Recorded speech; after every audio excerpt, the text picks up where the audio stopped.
ज्यादा easy paper था और अच्छा, मतलब इजी भी थे क्वेश्चन और अच्छे लेवल के भी थे क्वेश्चन, तो ऐसा था वो वाला पेपर। चलो ठीक है, अभी आप लोगों का अगले साल है, ठीक है, तो करते हैं।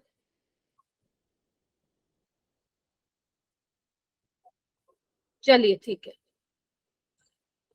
करें अभी स्टार्ट। ओके तो आज का क्रिस्टल फील्ड थ्योरी, अगर कोई नहीं क्लास में आया था कल तो कोई दिक्कत नहीं है, ठीक है, आप लोगों को समझ में आ जाएगा क्योंकि ये बिल्कुल अलग चीज है। अगर आपने वीबीटी का मेरा फर्स्ट पार्ट भी देखा है तो भी काम चल जाएगा, लेकिन आपको क्रिस्टल फील्ड थ्योरी समझना जरूरी है। देखो अब आप नोटिस करो, यहाँ पे ना दो नए नए वर्ड आपको दिख रहे होंगे, क्रिस्टल और फील्ड, है ना। वीबीटी में क्या था, वैलेंस बॉन्ड था, इसमें क्या है, क्रिस्टल फील्ड है। आप लोग मुझे बता पाओगे कि लैटिस क्या होता है, सुना है मैम कभी? क्रिस्टल ही तो होता है वो। हाँ जी, मैम क्रिस्टल ही तो होता है मैम, लैटिस को जॉइंट्स करके क्रिस्टल्स बनते हैं। ठीक है, अगर मैं NaCl की बात करूं तो NaCl क्रिस्टल लैटिस बोलते हो आप, यस मैम। है ना। तो लैटिस में होता क्या, आपको पता है 3D अरेंजमेंट होता है, किसका 3D अरेंजमेंट होता है, आयंस का। अगर मैं NaCl की बात करूंगी तो लैटिस में जो सोडियम है और जो क्लोराइड आयंस हैं वो एक ऑर्डर्ड वे में अरेंज्ड होते हैं, ठीक है, तो उसी को ही क्या बोला जाता है, क्रिस्टल लैटिस ही बोला जाता है, ठीक है। तो यहाँ पे क्रिस्टल से मतलब क्या है कि यहाँ पे कुछ आयनिक बॉन्ड जैसी चीजें आप लोगों को सुनने को मिलेंगी, ठीक है। चलिए कोई बात नहीं, आगे देखते हैं। देखो बच्चे, क्रिस्टल फील्ड थ्योरी पे जाने से पहले, क्योंकि आपको पता है थ्योरी है, कुछ ना कुछ उसके पोस्टुलेट्स होंगे, राइट। लेकिन पोस्टुलेट समझने से पहले हम ये देख लेते हैं कि क्या जरूरत पड़ गई हमें क्रिस्टल फील्ड थ्योरी पढ़ने की। जैसे मैंने आपको जब वर्नर थ्योरी पढ़ाई थी, है ना, तो उसके बाद मैंने वीबीटी स्टार्ट की थी, तो वर्नर थ्योरी की बेसिकली क्या लिमिटेशन थी कि उसने कुछ कॉम्प्लेक्सिस पे ही काम किया था, ज्यादा कॉम्प्लेक्सिस पे काम नहीं किया था। तो हमने थोड़ा सा और पढ़ने के लिए हमने वैलेंस बॉन्ड थ्योरी बेसिकली पढ़ी थी। अब वैलेंस बॉन्ड थ्योरी की बहुत सारी लिमिटेशंस थी, कुछ मैंने जब आपको वैलेंस बॉन्ड थ्योरी जब मैं करा रही थी तो मैं बीच बीच में उसकी लिमिटेशन भी बता रही थी, है ना। तो उसकी लिमिटेशंस के कारण ही हमें क्रिस्टल फील्ड थ्योरी पढ़नी है। तो सबसे पहले आप लिमिटेशन देख लो, क्योंकि कई बार क्या हुआ है कि बीबीटी के लिमिटेशन से भी क्वेश्चन आया हुआ है। सबसे पहला तो इसका लिमिटेशन ये है बच्चे, क्या हुआ बच्चे, वर्नर के एक तो दीपक आपको प्लेटिनम वाला कॉम्प्लेक्स करना है जो आपके एनसीईआरटी का भी है क्वेश्चन, और एक कोबाल्ट वाला, बस ये दो ही कॉम्प्लेक्सेस के बारे में उसने डिटेल में बताया था, बाकी और कॉम्प्लेक्सेस के बारे में नहीं, ठीक है। एक प्लेटिनम वाले कॉम्प्लेक्सेस हैं उसके, और एक वो कोबाल्ट वाले, वो वाले आपको लोगों को करने हैं, ठीक है। एनसीईआरटी में ही है दोनों के दोनों, ठीक है। चलिए देख लेना, मिल भी गए होंगे। चलिए, तो बीबीटी की जो बच्चे फर्स्ट लिमिटेशन यही थी कि उसने नेचर ऑफ लिगेंड्स को एक्सप्लेन नहीं किया था, याद है जब मैंने आपको लिगेंड्स को दो कैटेगरी में क्लासिफाई करवाया था कि ये स्ट्रॉन्ग फील्ड लिगेंड है और ये वीक फील्ड लिगेंड है, तो वो बीबीटी ने नहीं बताया था, याद करो वो वाला टाइम। मैंने कहा था ये वाली चीज वैलेंस बॉन्ड थ्योरी ने नहीं बताई थी, ये किसने बताई थी, सीएफटी ने बताई थी, ठीक है। तो सबसे पहले तो उसने अपने मर्जी का वो पेयरिंग करवा रहा है, किसी में वो पेयरिंग नहीं करवा पा रहा, इट मींस उसने नेचर ऑफ लिगेंड्स के बारे में नहीं बताया था कि कौन सा लिगेंड स्ट्रॉन्ग है और कौन सा वीक है, ठीक है। और अगर सेकेंड चीज क्या है, इसको ठीक कर लेना, it couldn't explain why the pairing of electron in the presence of strong field ligand, ये भी नहीं बताया था कि अगर स्ट्रॉन्ग फील्ड लिगेंड है वो तो उसमें पेयरिंग क्यों हो रही है, याद करो उसने नहीं बताया था ना कि पेयरिंग क्यों हो रही है। उसने कैसे डिटरमाइन किया था कॉम्प्लेक्स का शेप, कौन बताएगा। उसने बीबीटी ने किसी भी कॉम्प्लेक्स की हाइब्रिडाइजेशन और शेप किस बेसिस पे डिटरमाइन की थी, कौन बताएगा। हाँ जी दीपक, हाँ मैग्नेटिक मोमेंट के बेसिस पे बताया था। क्यों भूल जाते हो तुम लोग, ठीक है, कॉम्प्लेक्स का मैग्नेटिक मूवमेंट क्या है उसके बेसिस पे उसने बताया था कि इसमें इतने अनपेयर्ड इलेक्ट्रॉन है, तो इसके अकॉर्डिंग उसने एक्सप्लेन कर दिया था कि उसका जो शेप है वो ऑक्टाहेड्रल है, स्क्वायर प्लेनर है या टेट्राहेड्रल है, ठीक है। अच्छा, उसके बाद देखना एक बार नेक्स्ट पॉइंट देखो, from this theory magnetic movement is calculated by knowing the number of unpaired electron, अभी यही वाली बात बोली है, लेकिन but it couldn't explain the effect of temperature on magnetic movement. जब आप हायर क्लासेस में जाएंगे, हायर क्लासेस में जेई एडवांस में आता है थोड़ा सा, ये आपको नहीं पढ़ना है, ना मैं पढ़ाऊंगी। बाकी जब आप हायर क्लासेस में अगर केमिस्ट्री ऑप्ट करते हैं तो वहां पे आपको पता चलेगा कि टेम्परेचर के चेंज होने से मैग्नेटिक मूवमेंट भी चेंज होता है। तो ऐसा उसने कोई भी नहीं, कुछ भी नहीं बताया था कि टेम्परेचर का मैग्नेटिक मूवमेंट पे क्या इफेक्ट पड़ता है। जब आप एफ्लोक एलिमेंट्स पढ़ते हैं तो उसमें आप ऑब्जर्व करते हैं, जो आप ये इस फॉर्मूले से लगाते हैं ना बच्चे, ये वाला फॉर्मूला लगाते हैं आप, to find the magnetic movement of particular complex. F block में क्या होता है, जो आप इस वाले फॉर्मूले से मैग्नेटिक मूवमेंट की वैल्यू निकालते हैं ना, उससे थोड़ी सी ज्यादा वैल्यू आती है, कैलकुलेटेड वैल्यू से ज्यादा वैल्यू होती है। तो इसके बारे में भी वीबीटी एक्सप्लेन नहीं कर पाया था। आपको सिर्फ ये चीज ध्यान रखनी है, हायर क्लासेस में ये वाला टॉपिक आता है। कभी हम आगे मिले तो डेफिनेटली मैं आप लोगों को कोऑर्डिनेशन हायर लेवल की पढ़ाना चाहूंगी, ठीक है। बाकी अभी के लिए इसको यहीं तक छोड़ दो, ये 3 पॉइंट्स आप ध्यान रखेंगे, ठीक है। उसके अलावा बच्चे कलर के बारे में नहीं बता पाया था, मैंने आपको बताया था क्या बीबीटी में कि ये कॉम्प्लेक्स इस कलर का दिखता है, बताया था मैंने कुछ ऐसा? नहीं बताया था मैंने। क्यों? क्योंकि जो बीबीटी था, बैलेंस बॉन्ड जो थ्योरी थी, वो कलर के बारे में नहीं बता पाई थी। कलर के बारे में किसने बहुत अच्छे से एक्सप्लेनेशन दी थी? आपकी क्रिस्टल फील्ड थ्योरी ने, ठीक है।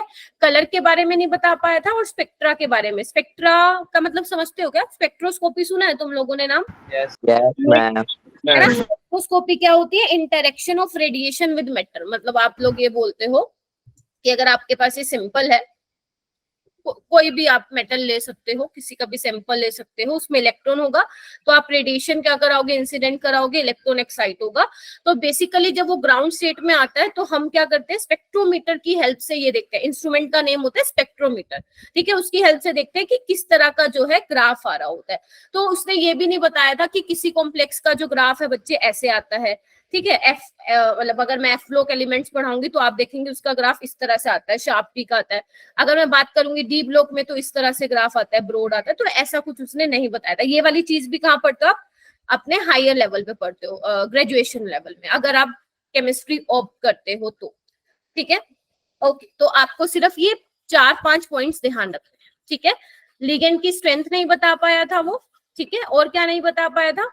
टेम्परेचर, ये नहीं बता पाया था। टेम्परेचर का मैग्नेटिक मूवमेंट पे क्या इफेक्ट हो रहा है, ये नहीं बता पाया था। उसके बाद कलर के बारे में भी उसने एक्सप्लेन नहीं कर पाया था। और हाँ, 5th पॉइंट आप ये भी लिख सकते हो, इट कुडंट, आराम से करेंगे, बेशक हमें 2 दिन या 2.5 दिन लेने पड़े, चलेगा। It couldn't explain the stability of complexes. याद करो, मैंने आपको एक चीज बताई थी कि जो इनर ऑर्बिटल कॉम्प्लेक्सेस होते हैं वो ज्यादा स्टेबल होते हैं आउटर, राइट, यही बताया था। तो ये चीज वीबीटी नहीं बता पाई थी कि why inner orbital complexes are more stable than outer orbital complex, ठीक है। तो ये 5 है, याद रखोगे इनको आप, ठीक है। ठीक है, तो उसके बाद, हाँ बेटा, हाँ विवेक। मैम, जो वर्नर्स थ्योरी में जो हम उसके साथ में रिएक्शन करा रहे थे एक्सेस AgNO3 में, उसके अंदर तो मैम, उसके अंदर भी तो मैम कलर आता है, तो वो तो कलर भी तो नहीं बता रहा था मैम। उसका कलर कैसे डिटरमाइन होगा मैम? जैसे जो वर्नर्स थ्योरी आपने बताई थी ना, उसमें हमने वो लिगेंड्स अलग किए थे, इतने मोल AgNO3 बना रहे हैं हम, उसके अंदर मैम वो कलर का कॉम्बिनेशन भी बता रहा है बुक में। और जो मैंने मॉड्यूल बता दिया कौन कलर का कॉम्बिनेशन भी उसमें वो बता रहा है, मतलब वहां पे कॉम्प्लेक्स में क्या। हाँ हाँ बोलो। उसने तो प्रेसिपिटेट का कलर बताया होगा ना वो।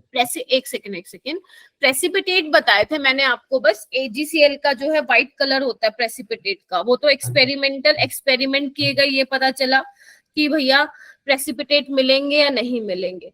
आप ऐसा तो नहीं बोलना चाह रहे कि मैम जो बुक में कॉम्प्लेक्सेस है उसके नीचे उसका कलर लिखा हुआ था? Yes, ऐसा कुछ बोल रहे हो? अगर लिखा हुआ था तो छोड़ो, वो ऐसे ही लिख दिया था कि इसका कलर ये होता है, लेकिन वो बताया नहीं था ना उसने, ठीक है। ओके, तो कलर के बारे में हम मेन कहाँ स्टडी करेंगे? क्रिस्टल फील्ड थ्योरी में करेंगे। वर्नर थ्योरी तो बहुत ही ज्यादा, वो बोलते हैं ना, कुछ ही कॉम्प्लेक्सेस पे ही उसने जो है पूरी डिटेल बताई थी। आपके मेन कोबाल्ट के कॉम्प्लेक्सेस थे, और किसके कॉम्प्लेक्सेस थे? आपके प्लेटिनम के कॉम्प्लेक्सेस थे, ठीक है। चलिए, ओके, उसके बाद हम बात करते हैं क्रिस्टल फील्ड थ्योरी की, ठीक है। तो अभी मैंने आप लोगों को बताया क्रिस्टल फील्ड थ्योरी है तो पोस्टुलेट भी होंगे, तो इसके ना सिर्फ 2 ही पोस्टुलेट है, जितनी अच्छी थ्योरी उतने कम इसके पोस्टुलेट, ठीक है, ऐसी वाली बात समझ लो। तो सबसे पहले इसने क्या बोला था कि क्रिस्टल फील्ड थ्योरी में बच्चे जो मेटल और लिगेंड के बीच में उन्होंने इंटरेक्शन बताई थी वो प्योरली क्या बताई थी, आयनिक बताई थी, कि मेटल और लिगेंड के बीच में क्या है, जो मेटल लिगेंड का बॉन्ड है वो क्या है, प्योरली आयनिक है। मतलब उसमें क्या है, इलेक्ट्रोस्टैटिक फोर्स ऑफ अट्रैक्शन है मेटल के बीच में और लिगेंड के बीच में, ठीक है। तो उसने क्या कंसिडर किया था कि मेटल और लिगेंड का बॉन्ड क्या है, प्योरली आयनिक है। लिख सकते हो, यहाँ पे लिखा हुआ है क्या, नहीं लिखा हुआ तो यहाँ पे लिख लो, bond between metal and ligand is purely ionic। जबकि हम CFT में क्या पढ़ रहे थे, कोई बताएगा मुझे? VBT में पढ़ा था मैम, कोऑर्डिनेट बॉन्ड होता है VBT लिगैंड और मैं क्या मेटल बोला, हाँ कोऑर्डिनेट क्या बॉन्ड पढ़ा था, हाँ नहीं VBP में क्या, VBT में हमने क्या पढ़ा था कि लिगेंड और उसके बीच में, मेटल के बीच में VBT वैलेंस बॉन्ड थ्योरी, जैसे आपने अपने 11th में पढ़ा था VCPR थ्योरी, राइट। तो उसमें आप क्या पढ़े थे, ओवरलैपिंग ऑफ ऑर्बिटल्स। तो उसमें भी जो कॉम्प्लेक्स बन रहा था वो क्या था, ओवरलैपिंग से बन रहा था, ठीक है। तो VBT में हमने क्या बोला था, ओवरलैपिंग ऑफ ऑर्बिटल्स। लेकिन यहाँ पे क्या है, CFT में क्या है, CFT में क्या है, उसमें आयनिक बॉन्ड है। इस तरह से जो है लिगेंड जो है ओवरलैप कर रहा था मेटल से। लेकिन जबकि इसमें हम क्या कंसीडर कर रहे हैं कि जो मेटल है और जो लिगेंड का बॉन्ड है वो प्योरली आयनिक है। पहले तो ये वाली चीज, ठीक है, ओके। उसके बाद क्या लिखा हुआ है, इधर देखिए, one is the attraction between electrostatic force of attraction, किसके बीच में, मेटल कैटायन के बीच में, नेगेटिवली चार्ज लिगेंड के बीच में, और the negative end of the polar ligand. इन्होंने जो यहाँ पे बेसिकली लिगेंड को क्या बोला था, लिगेंड को इन्होंने यहाँ पे पॉइंट चार्ज बोला था। जैसे example Cl negative, F negative, OH negative, ये सारे क्या है, लिगेंड पॉइंट चार्ज है। और क्या बोला था, और क्या हो सकता है, लिगेंड आपका न्यूट्रल हो सकता है, जैसे वाटर, वाटर में डाइपोल कैसे दिखाओगे आप लोग, पता है आप लोगों को, partially negative and partially positive, क्योंकि आपको तो पता है oxygen is more electronegative than hydrogen, ठीक है। तो अगर मेटल को अगर अट्रैक्ट करना हो तो वो किससे अट्रैक्ट करेगा, वाटर में ऑक्सीजन से अट्रैक्ट करेगा, ठीक है। तो अगर मैं इसकी बात करूं तो वो किससे अट्रैक्ट करेगा, अगर क्लोरीन है तो क्लोरीन के साथ करेगा, फ्लोरीन है तो फ्लोरीन के साथ करेगा, ठीक है। तो अट्रैक्शन कौन सी देखी गई, मेटल कैटायन और नेगेटिवली चार्ज लिगेंड, या negative end of the polar ligand, यानी कि डाइपोल, यानी कि सिंपल बोल दो न्यूट्रल वाला लिगेंड आप लोगों का, ठीक है जी। अच्छा, और कौन सी इंटरेक्शन है वो भी हमें देखनी पड़ेगी, थोड़ा सा सोचना आप, जो मैं यहाँ पे आप लोगों को बताने जा रही हूँ। इधर देखिए, आपके पास मेटल है, ठीक है, मेटल के पास d ऑर्बिटल भी है, बोलो कि जनरली बोलती हूँ जो आपके ट्रांजिशन मेटल है वही आपके कॉम्प्लेक्सेस बनाते हैं, ठीक है। लिगेंड है, लिगेंड के पास क्या है, अब लिगेंड का भी तो कोई न्यूक्लियस होगा ना अपना, हाँ या ना, उसमें इलेक्ट्रॉन होंगे, ठीक है। तो पहले तो आपने देख लिया कि इलेक्ट्रोस्टैटिक फोर्स होगी मेटल के पॉजिटिव चार्ज और लिगेंड के पास जो इलेक्ट्रॉन है उसके बीच में। दूसरा, एक बात बताओ, जब लिगेंड मेटल को अप्रोच करेगा, क्योंकि हमें तो क्या बनना है, बॉन्ड बनाना है ना, ठीक है। तो लिगेंड जब मेटल को अप्रोच करेगा तो मेटल के पास जो d ऑर्बिटल है उसमें भी इलेक्ट्रॉन है, लिगेंड भी अपना इलेक्ट्रॉन लेते हुए आ रहा है। तो लिगेंड के इलेक्ट्रॉन और मेटल वाले इलेक्ट्रॉन आपस में क्या करेंगे, रिपल्शन करेंगे। और रिपल्शन किस कॉम्प्लेक्स में, किसी कॉम्प्लेक्स में रिपल्शन ज्यादा होगी, किसी कॉम्प्लेक्स में रिपल्शन कम होगी, और रिपल्शन ज्यादा कम से एनर्जी ऊपर नीचे होगी, हाँ या ना, बोलो। अच्छा, उसके अलावा और कौन सी रिपल्शन हो सकती है, मेटल का न्यूक्लियस है, लिगेंड का भी तो कोई न्यूक्लियस होगा, तो न्यूक्लियस के बीच में रिपल्शन होगा, लेकिन वो हम यहाँ पे जनरली नेग्लेक्ट कर देते, इग्नोर कर देते, क्योंकि वो बहुत कम होगा, ठीक है। तो मेन क्या है आपका, एक तो अट्रैक्शन होगी मेटल के ऊपर जो पॉजिटिव चार्ज है वो, और जो लिगेंड के पास इलेक्ट्रॉन है नेगेटिव चार्ज है वो, पहला। दूसरा, जब लिगेंड मेटल को अप्रोच करेगा, पास आएगा, तो इलेक्ट्रॉन इलेक्ट्रॉन के बीच में रिपल्शन होगा, सॉरी, इलेक्ट्रॉन इलेक्ट्रॉन के बीच में रिपल्शन होगा, जिसकी वजह से एनर्जी ऊपर नीचे होने वाली है। जो मैंने बोला है एक बार इस पॉइंट को पढ़ लो और कंफर्म करो मैम, ठीक है।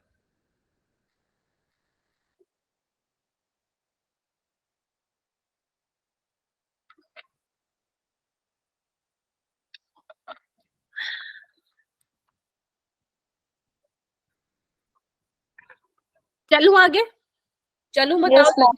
Okay ma'am. चलो, अब उससे पहले बच्चे मैं आपको आगे लेके चलूं, उससे पहले हमें ना, जो मैंने बोला डी ऑर्बिटल के पास इलेक्ट्रॉन होते हैं, राइट, तो हमें डी ऑर्बिटल का थोड़ा सा ओरिएंटेशन देखना पड़ेगा स्पेस में किस तरह से है। तो आप लोग यहाँ पे प्लीज ध्यान से देखिए। सबसे पहले आप लोगों को पता है कि मेटल के पास जो आपके डी ऑर्बिटल्स होते हैं, 5 डी ऑर्बिटल्स होते हैं। कौन कौन से? DXY, DXZ, DYZ, DX² dash Y² और DZ²। इसको DX² माइनस Y² नहीं बोलते हैं, ठीक है। मैं भी पहले यही बोलती थी, मेरे को एक टीचर ने टोका था कि DX² माइनस Y² नहीं बोलते हैं, DX² डैश Y² बोलते हैं, ठीक है। तो ये चीज तुम्हें भी बता रही हूँ, ये छोटी छोटी चीजें होती हैं, ठीक है। चलिए, ओके, तो आप लोगों को दिख रहा है कि DXY, अगर मैं बोलूं बच्चे DXY में ये लोब्स क्या दिखा रहे हैं? यहाँ पे इलेक्ट्रॉन डेंसिटी दिखा रहे हैं ये लोब्स, है ना, Yes. ठीक है। तो अगर मैं बोलूं बच्चे DX, ये थोड़ा सा सही नहीं बना हुआ है, DXY में जो इलेक्ट्रॉन डेंसिटी होती है वो कहाँ होती है बेटा? Between the axis. क्योंकि अगर आप नोटिस करो तो DXY जब आप लोब्स बनाते हो तो इस तरह से एक्सिस के बीचों बीच बनाते हो ना, इस तरह से बच्चे। Yes ma'am. हालांकि ये थोड़ा सा अलग सा दिख रहा हो आपको, लेकिन समझने की कोशिश करो। जैसे DXZ है तो यहाँ पे भी क्या होगा? इलेक्ट्रॉन डेंसिटी बीचों बीच लाई करेगी, और यहाँ पे भी सेम DYZ में भी क्या होगा? इलेक्ट्रॉन डेंसिटी कहाँ करेगी? एक्सिस के बीचों बीच लाई करेगी। And what about DX² dash Y² और DZ²? तो यहाँ पे देखो जो लोब्स है ना बच्चे, वो एक्सिस के ऊपर है। Can you see that? ये देखो जो लोब्स हैं वो एक्सिस के ऊपर है। Yes, ma'am. तो जो इलेक्ट्रॉन डेंसिटी होगी वो अलोंग द एक्सिस होगी। बोलिए, यस मैम। कंफर्म करो। ये वाली चीज भी वैसे आप 11th में पढ़ते हो, थोड़ा सा कंफर्म करो कि अगर मैं बात करूं DX² डैश Y² और DZ² की, तो उसमें जो लोब्स है वो एक्सिस के ऊपर है, तो डेंसिटी, जो इलेक्ट्रॉन डेंसिटी है वो हमें कहाँ देखने को मिलेगी? एक्सिस के ऊपर देखने को मिलेगी। ये तुम्हारे माइंड में ना पिक्चर को क्लियर करो कि मेटल के पास डी ऑर्बिटल है, डी ऑर्बिटल में इलेक्ट्रॉन है, उन डी ऑर्बिटल की मैं आपको शेप्स दिखा रही हूँ, ठीक है। 3 ऐसे ऑर्बिटल हैं जिनकी इलेक्ट्रॉन डेंसिटी एक्सिस के बीचों बीच है, XYZ के एक्सिस के बीचों बीच है। 2 ऐसे ऑर्बिटल हैं जिसमें इलेक्ट्रॉन डेंसिटी एक्सिस के ऊपर है। क्या ये माइंड में पिक्चर क्लियर हो गई? क्योंकि जब तक ये क्लियर नहीं होगा, ये क्लियर नहीं होगा, आगे हम स्प्लिटिंग नहीं देख पाएंगे, ठीक है। चलिए थोड़ा और आगे लेके चलती हूँ आप लोगों को। सभी को दिख रही है ये? यस ओके, अब थोड़ा सा इसको समझने की कोशिश करते हैं। यहाँ पे टॉपिक देखो क्या लिखा हुआ है, crystal field splitting in octahedral complexes. अभी तक 11th तक, या भी मैं बोलूं जितना भी तुम्हें 12th में तुमने पढ़ लिया है, तब तक तुमने सिर्फ ये देखा था VBT तक, क्योंकि मेटल की 5 जो है 3D में आप इलेक्ट्रॉन फील कर रहे हो, इस तरह से होती है डी ऑर्बिटल। अब हम देखेंगे कि लिगेंड के इन्फ्लुएंस में जो ये ऑर्बिटल्स हैं, ये क्या होगा? इनकी स्प्लिटिंग होगी, इनकी स्प्लिटिंग होगी। अब मैम स्प्लिटिंग कैसे होगी? मैं आपको सिर्फ 2-3 बातें बोलूंगी, आप समझ जाओगे, ठीक है। आप ध्यान से सुनना मैं क्या बोलूं। ये तो सिर्फ तुम्हारे सुंदर सुंदर स्लाइड को सुंदर करने के लिए, बाकी इधर देखो, ये बच्चे मेटल है, मेटल पे पॉजिटिव चार्ज होगा, मैंने वो N+ से दिखा दिया। एक चीज को बहुत बारीकी से समझना आप लोग, ठीक है। अच्छा, ध्यान से सुनना। अब क्या होगा, इधर देखो, अगर मैं बात करूं ऑक्टाहेड्रल कॉम्प्लेक्स की, इधर देखिए बच्चे, तो इस तरह से बनेगा ऑक्टाहेड्रल कॉम्प्लेक्स, आपको दिख भी रहा होगा। Yes, ma'am. होंगे, है ना, ऐसे ही बनेगा ना कॉम्प्लेक्स, ठीक है। Yes ma'am. ओके, तो अब मैं क्या कर रही हूँ, इधर देखना बच्चे, ये मैं कंसिडर कर लेती हूँ एक्स एक्सिस। मतलब आपको थोड़ा सा ना, एक सेकंड, थोड़ा सा और अच्छे तरीके से बना दो। सही से बनाना मैम। क्या हुआ बेटा? मैं कह रहा हूँ सही से बनाना, बाद में लिखने में दिक्कत होती है। ये आपकी एक्स एक्सिस, कोई बात नहीं, ये बना हुआ है ना, इसमें से देख लियो, समझने की कोशिश करो, बस नोट्स तो बन जाएंगे बेटा तेरे। ये वाई एक्सिस दिख रहा है सबको, और ये तुम्हारा जेड एक्सिस, सबको दिख रहा है यहाँ से? Yes ma'am. ये एक्स एक्सिस, ये वाई एक्सिस, और ये आपका हो गया जेड एक्सिस, ठीक है। अच्छा, और आप लोगों को ये भी पता है एक्स वाई जेड एक्सिस के बीच में आप लोगों को पता है कितने डिग्री का एंगल होता है, 90 डिग्री का एंगल होता है, म्यूचुअली परपेंडिकुलर होते हैं, ठीक है। अच्छा, एक चीज आप नोटिस कर पा रहे हैं क्या, ये रे लिगेंड्स, ये देखो ये रे लिगेंड्स, इससे आपको क्या दिख रहा है कि जो मैंने अभी आपको एक्सिस दिखाई, एक्स वाई जेड एक्सिस दिखाई, उसी एक्सिस से क्या कर रहे हैं लिगेंड, क्या कर रहे हैं अप्रोच कर रहे हैं। दिख रहा है सबको? Yes ma'am. तो ये भी यहाँ पे भी देख सकते हो, ये आपका क्या है बच्चे, मेटल है, ये आपके लिगेंड है, ये आपके लिगेंड है ग्रीन वाले, ठीक है। अब आप एक्स वाई जेड यहाँ पे बना दो एक्सिस, तो आपको ये दिख रहा है कि जो मेरे लिगेंड है वो कहाँ से मेटल को अप्रोच कर रहे हैं, एक्सिस के ऊपर से अप्रोच कर रहे हैं। और एक्सिस के ऊपर मेटल की कौन सी डी ऑर्बिटल है, D x square dash Y square और D Z square. Yes ma'am. और बीचों बीच क्या है, बीचों बीच कौन सी है, डी एक्स वाई, ठीक है। अच्छा, एक बार बताओ, अब क्या है, हमने कहा था क्या कि दो टाइप ऑफ इंटरेक्शन तुम लोगों को कंसीडर करनी है, एक तो मेटल के ऊपर पॉजिटिव चार्ज है, लिगेंड के ऊपर नेगेटिव चार्ज है, दोनों में इंटरेक्शन होगी, इलेक्ट्रोस्टैटिक फोर्स ऑफ अट्रैक्शन तो होगी, ठीक है। तो जैसे जैसे वो पास आएंगे तो लिगेंड के पास जो इलेक्ट्रॉन है और जो मेटल के डी ऑर्बिटल के पास जो इलेक्ट्रॉन है, रिपल्शन होगी, और रिपल्शन की वजह से एनर्जी क्या होती है तुम लोगों को पता है, इंक्रीज होती है। रिपल्शन की वजह से एनर्जी बढ़ती है। याद करो 11th में तुमने एक पॉइंट सुना होगा, attraction release energy, repulsion require energy, ठीक है। तो जैसे ही वो पास आएंगे रिपल्शन की वजह से एनर्जी बढ़ेगी, ठीक है। अब तुम खुद सोचो, मेटल के 5 डी ऑर्बिटल है, कौन सबसे ज्यादा रिपल्शन फेस करेगा, किसकी एनर्जी ज्यादा होगी, इन वाले ऑर्बिटल की, लिगेंड। तो लिगेंड है वो एक्सिस के ऊपर से आ रहे हैं, तो जो एक्सिस के ऊपर लोब्स आप लोगों के लाई कर रहे थे, उनकी एनर्जी ही क्या होगी, ज्यादा होगी। बाकी जो 3 वाले ऑर्बिटल थे, कौन से, D X Y, D Y Z, D Z X, उनकी एनर्जी क्या होगी बच्चा, होगी।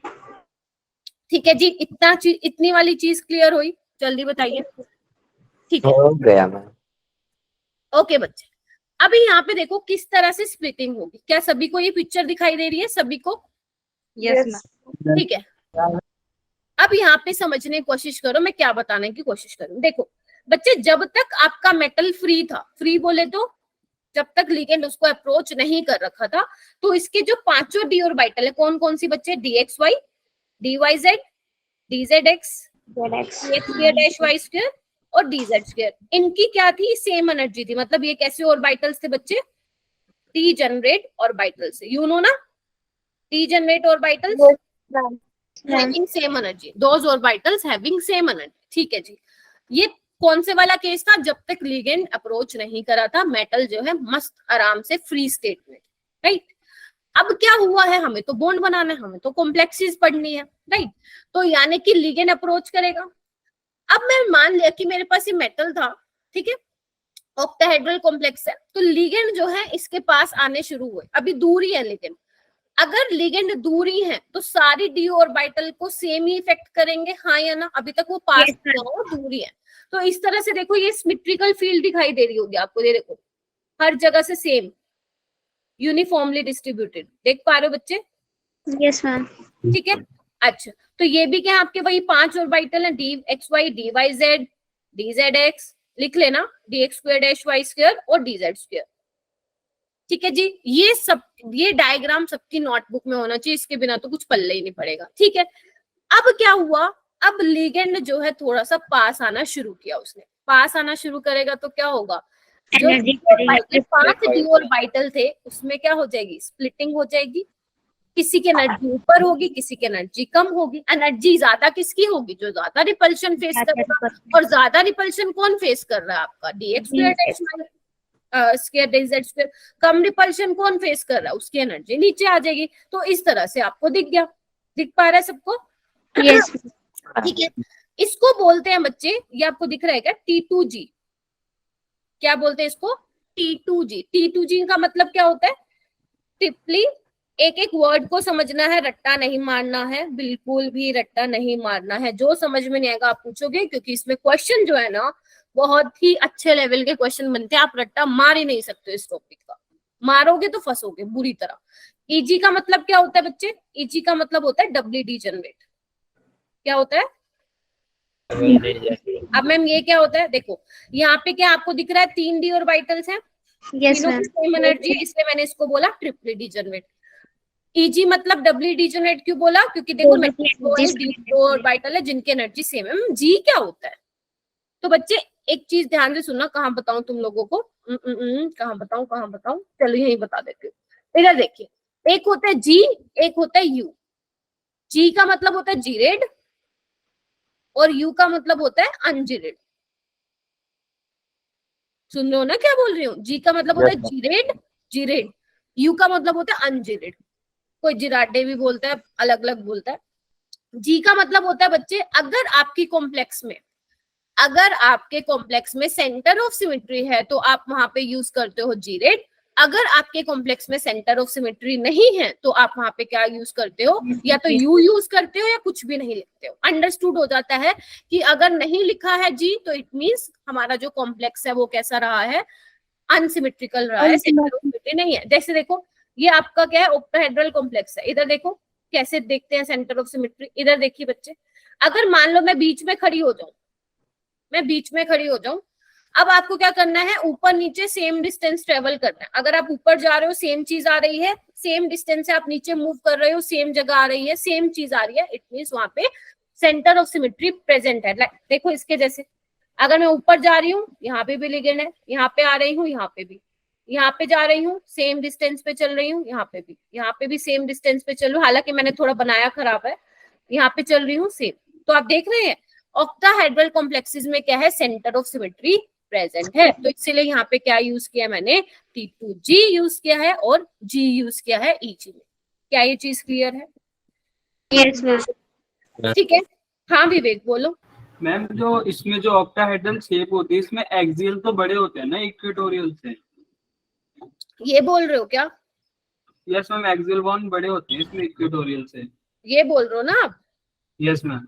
इलोंगेशन और कंप्रेशन वो आपको नहीं पढ़ना है, ठीक है? वैसे हाँ तुमने सही बोला, जब हम लोग वो पढ़ते हैं जॉन टेलर डिस्टोर्शन पढ़ते हैं वहां पे ये बताते हैं इलोंगेशन एंड कंप्रेशन। हालांकि मैं आपको जॉन टेलर डिस्टोर्शन पढ़ाऊंगी, लेकिन उसमें मैं सिर्फ आपको याद करवाऊंगी कि कौन से कॉम्प्लेक्सेस जॉन टेलर डिस्टोर्शन दिखाते हैं नहीं दिखाते, क्योंकि ये आपका जो डिटेल में है वो आपके कहाँ है? या तो जेईई एडवांस के सिलेबस में है या आपके हायर लेवल पे, तो मैं इसको नहीं कराऊंगी, ठीक है? तो हाँ बिल्कुल ठीक बोला, बट कोई बात नहीं, अभी भी तो सेंटर ऑफ सिमेट्री है ना। ऊपर जा रही हूँ तो सेम, नीचे जा रही हूँ तो सेम, यहाँ जा रही हूँ तो सेम, यहाँ जा रही हूँ तो सेम, यहाँ जा रही हूँ तो सेम, यहाँ जा रही हूँ तो सेम, समझे? ये इलोंगेशन कंप्रेशन में मत फंसना, बहुत ही वास्ट टॉपिक है बेटा, ठीक है? इसके बीच में मत फंसना, बहुत वास्ट टॉपिक है। चलिए ठीक है, ओके। कोई ऐसा तो नहीं है ना यहाँ पे जेईई वाला हो बच्चा? हाँ फिर ठीक है, इधर आ जाओ। चलो ठीक है, कौन है? दीपक है ना? कोई बात नहीं दीपक, जेईई मेन में तो नहीं पूछा जाएगा, ये इलोंगेशन कंप्रेशन वाला कंसेप्ट एडवांस में है, बट मैं नहीं पढ़ाऊंगी इसको। चलो ठीक है, अच्छा जी, और आगे चले। इतना तुम लोगों को समझ में आ गया? अब ये देखो, जो ये डिस्टेंस दिखाई दे रहा है आप लोगों को, ये देखो, इसको हम क्या बोलते हैं? बैरी सेंटर। क्या बोलते हैं? बैरी सेंटर, ठीक है? अब ये देखो, बैरी सेंटर से जो ये T2G का डिस्टेंस होता है कितना होता है? याद करो, -0.4 डेल ओ, याद करो, -0.4 डेल ओ। और T2G से कितना डिस्टेंस होता है? 0.6 डेल ओ, और पूरा कितना होता है? पूरा होता है डेल ओ। बेशक आप इसको देखो, वो करके देख लो, ऐड करके देख लो आप लोग, इतना ही आएगा, डेल ओ ही आएगा, ठीक है? अच्छा जी, और चीज आगे बढ़ते हैं। ये माइनस क्या रिप्रेजेंट कर रहा है बच्चा? माइनस ये रिप्रेजेंट कर रहा है कि हाँ एनर्जी यहाँ पे क्या हो रही है? डिक्रीज हो रही है, ठीक है? और प्लस क्या इंक्रीज कर रहा है कि क्या ये वाली चीज क्लियर हुई? जल्दी बताइए। ठीक है, एक बार फिर रिपीट करूं, जब लिगेंड मेटल को अप्रोच कर रहा है तो जो डी ऑर्बिटल्स हैं उनकी जो हमने ओरिएंटेशन देखी है, तो हमने ये देखा कि 3 डी ऑर्बिटल एक्सिस के बीचों बीच है दो एक्सिस ऐसे हैं, दो डी ऑर्बिटल ऐसे हैं जो एक्सिस के ऊपर है। अब लिगेंड एक्सिस के ऊपर से ही आ रहे हैं। अगर लिगेंड एक्सिस के ऊपर से ही आ रहे हैं तो क्या करेंगे, रिपल्शन फेस करेंगे। रिपल्शन होगी तो एनर्जी ज्यादा होगी। जितना लिगेंड बहुत अच्छे से, अभी मैं आपको आगे बताऊंगी कि स्प्लिट जो आपके लिगेंड की स्ट्रेंथ है, ठीक है, वो डिपेंड करेगी कि इतनी स्प्लिटिंग होगी। जितना लिगेंड अच्छे से अप्रोच करेगा उतनी स्प्लिटिंग होती जाएगी। और स्प्लिटिंग होने से ध्यान रखना, एनर्जी रिलीज होगी। स्प्लिटिंग होती जाएगी क्योंकि जब तक लिगेंड पास नहीं आएगा बॉन्ड कैसे बनेगा। और जब बॉन्ड बनता है तो एनर्जी क्या होती है, रिलीज होती रिलीज। ठीक है। चलिए और आगे करते हैं बातें। इतनी क्लियर हो गई ना सबको। चलिए अब जो मैंने ये बोला है, पूरा जो भाषण दिया है मैंने इसमें, वो यहाँ पे लिखा हुआ है, इधर देखिए। The energy separation is denoted by डेलो। ओ क्या यहाँ पे दिखा रहा है, ऑक्टाहेड्रल, ठीक है, octahedral crystal field splitting in octahedral complexes. Delta o वही दिखा रहा है। एनर्जी सेपरेशन को किससे डिनोट किया गया है, डेल्टा ओ से डिनोट किया गया है। ओके उसके बाद the average energy of all electron in easy and T2G orbital is called very centre. ये छोटी छोटी टर्म्स है, ये कर लो क्योंकि एग्जामिनर को भी अब पता चल चुका है कि बच्चे न्यूमेरिकल वाला पोर्शन तो इसमें एकदम रट के जाते हैं, लेकिन ये छोटी छोटी चीजें भूल जाते हैं। और पता चले कि जो अब नीट का एग्जाम होगा 2024 बेटा, मैम बेरी सेंटर बता दो। हाँ बेरी सेंटर बता दूं, यस मैम।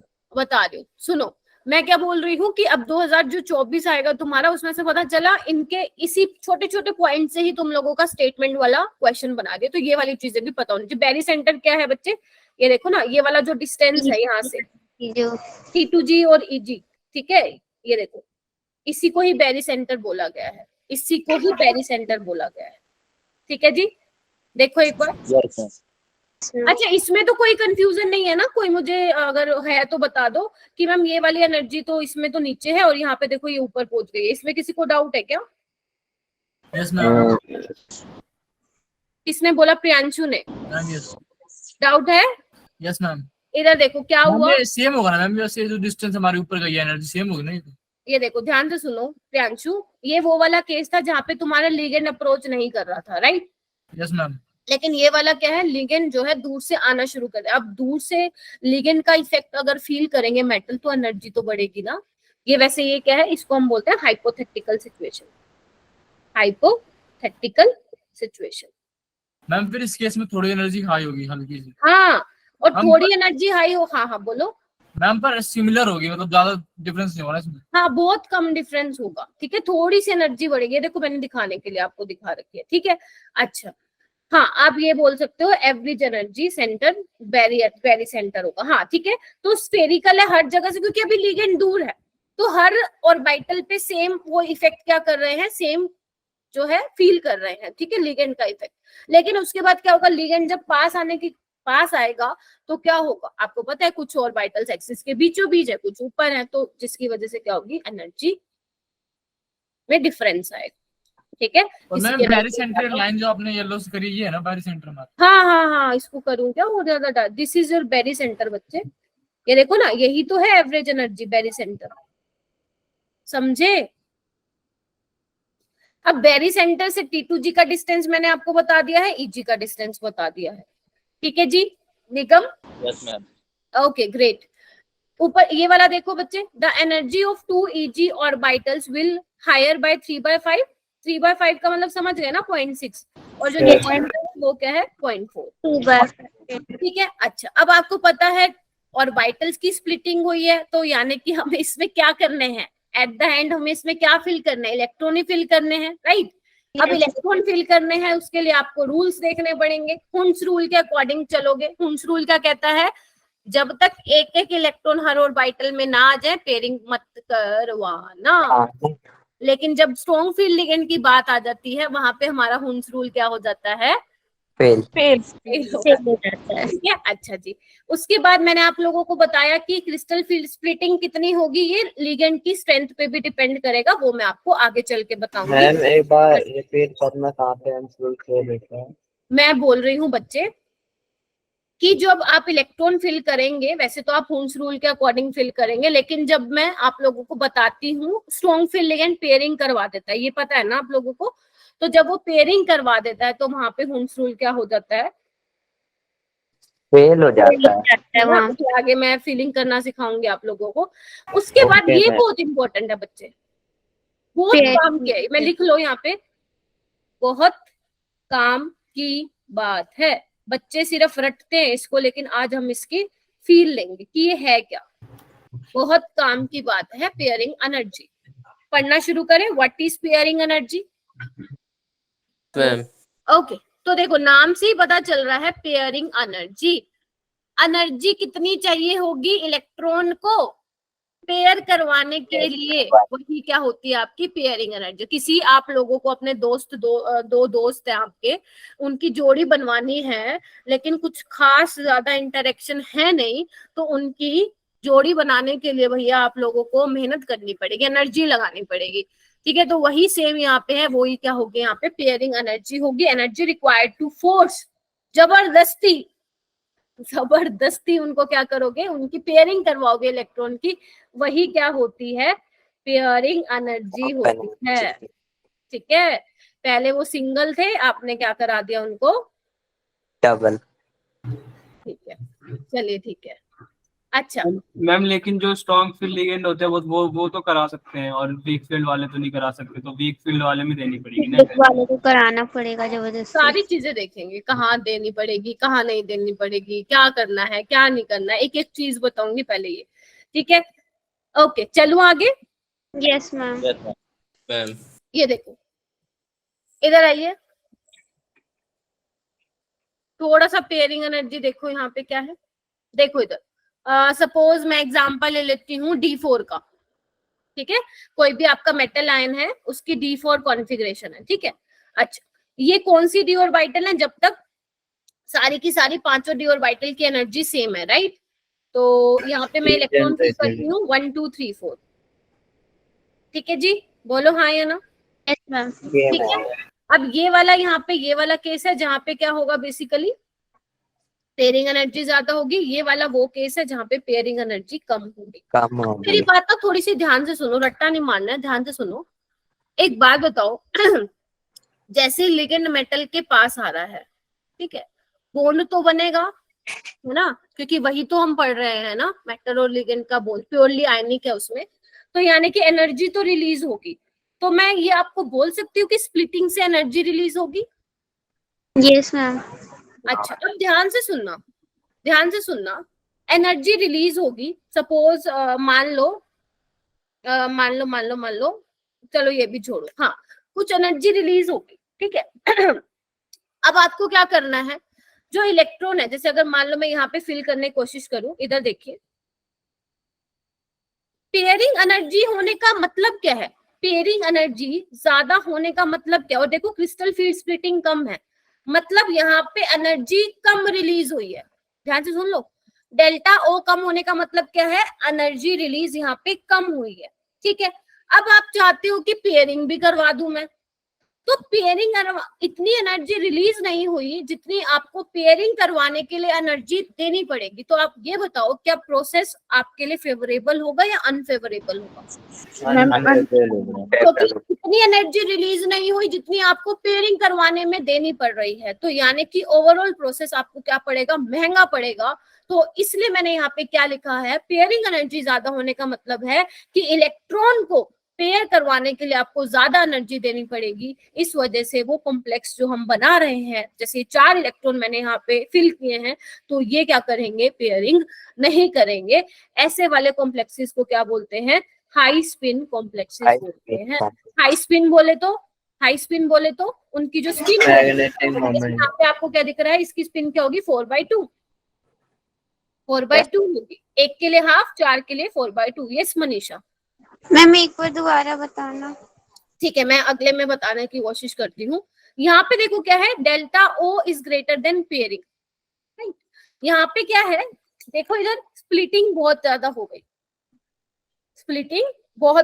गई, ठीक है, और पेयरिंग एनर्जी कम है, मतलब एनर्जी अच्छी खासी रिलीज हो गई। अब आपको पेयर करवानी है तो आपको ज्यादा एनर्जी देनी नहीं पड़ेगी, मतलब इतनी एनर्जी रिलीज हो गई, थोड़ी सी पेयरिंग में खर्च करवा दोगे, कुछ फर्क नहीं पड़ेगा, ओवरऑल प्रोसेस जो है आप लोगों के लिए फेवरेबल होगा। यानी कि यहाँ पे आप क्या कर सकते हो, पेयरिंग करवा सकते हो। और ऐसे वाले कॉम्प्लेक्सेस क्या होते हैं, लो स्पिन कॉम्प्लेक्स होते हैं। और जो स्ट्रॉन्ग फील्ड लिगेंड होते हैं वही क्या बनाते हैं, लो स्पिन कॉम्प्लेक्स। और जो वीक फील्ड लिगेंड होते हैं बच्चे, वो क्या है, हाई स्पिन कॉम्प्लेक्स। सिंपल, बस एक बात ध्यान रखना कि अगर पेयरिंग एनर्जी ज्यादा है पेयरिंग नहीं करवाओगे, अगर पेयरिंग एनर्जी कम है तो पेयरिंग करवाओगे। ठीक है जी। मैम SFL है तो ये जो चौथा इलेक्ट्रॉन है ये इसको ऊपर नहीं जाने देगा, पेयरिंग नहीं नहीं नहीं नहीं नहीं, हाँ यही तो है, वही तो मैं कह रही थी, हुंस रूल को वायलेट कर देगा। स्ट्रॉन्ग फील्ड लिगेंड में वो यही करवाएगा पेयरिंग। क्यों, नीचे ही क्यों करवा रहा है, नीचे ही क्यों करवा रहा है, क्योंकि हर कोई सिस्टम चाहता है स्टेबिलिटी। ठीक है, तो वो चाहता है जितनी एनर्जी कम रहे उतना वो अच्छा रहेगा, उतना ही सब कॉम्प्लेक्स क्या होगा, स्टेबल होगा।